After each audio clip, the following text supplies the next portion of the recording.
just a good old boy. Alright, y'all, we are round rolling hay today. I was just doing a calibration on this thing for the bale size. Noticed the other day when we run it with the Klaus, the bales coming out of this one look bigger than the Klaus's bales, and quite a bit bigger. So, and I didn't have a tape measure on me to tape it, and I taped them, and they were coming out about 1 inch to 2 inches bigger than what it was supposed to be at. So these have a calibration. You can calibrate the size of the bales and how the forming bars too on it. And you go under calibration on the bottom slider menu. When you click on that, it has the option of bale diameter or bale shape, and you can set an offset for the bale size. So if it's baling too big, you can go up or down or whichever way you need to go. They have it for the bale shape too. For these bars, I can offset them if they're coming out uneven or whatever right here in the manual. You don't have to adjust any nuts. The Vermeer we had, this baler replaced, all water back there, you had to adjust a nut on the sensor. This one you can go straight into the manual or into the monitor and adjust everything on the fly from here. Everything on this baler is adjustable from this monitor in the cab.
take a look at these knives and the density of these bales and the way I think they should be.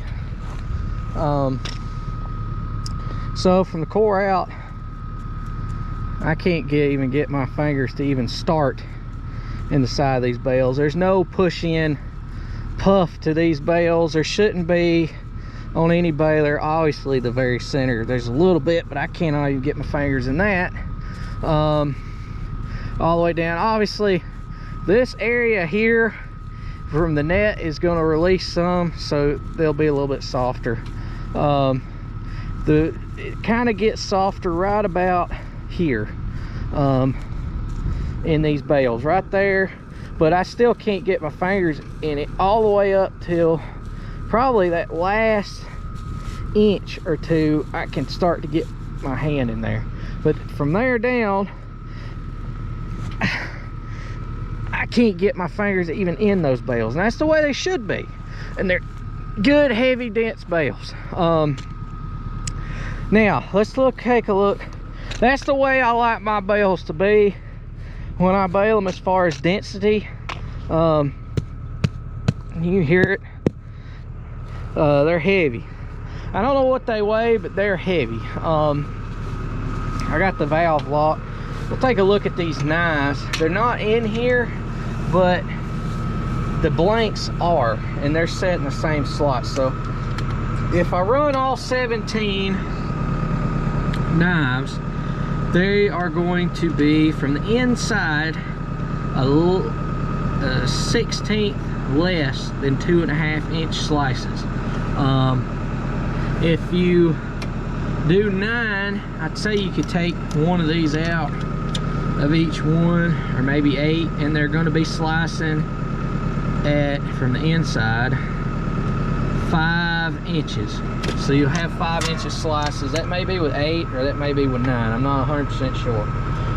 But it'll be around somewhere around a 5 inch slice with 8 or 9. With all 17, you're going to be cutting it 2.5, a little less than 2.5 on the knives.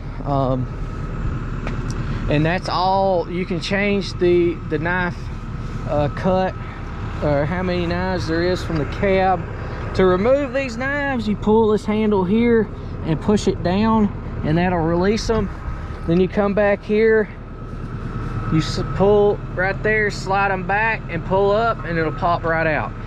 One trick I learned to do if you're going to be changing these is to drop the drop floor just a little bit with the knives up, and it makes it a lot easier to pull these out.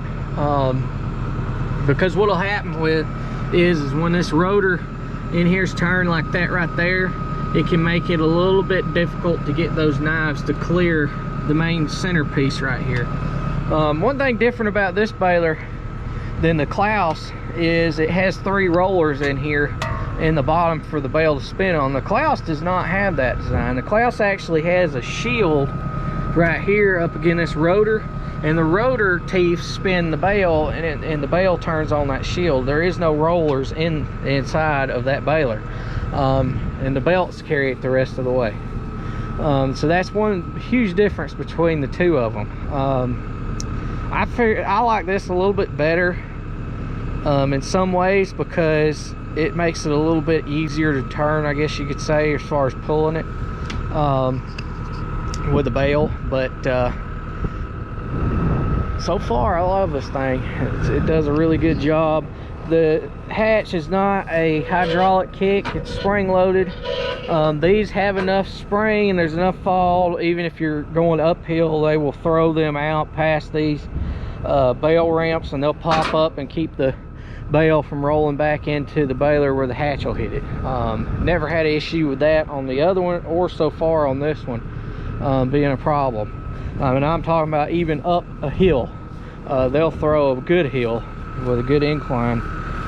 Very few times on that Klaus I ever had to pull up because the ramp wouldn't clear or pop back up.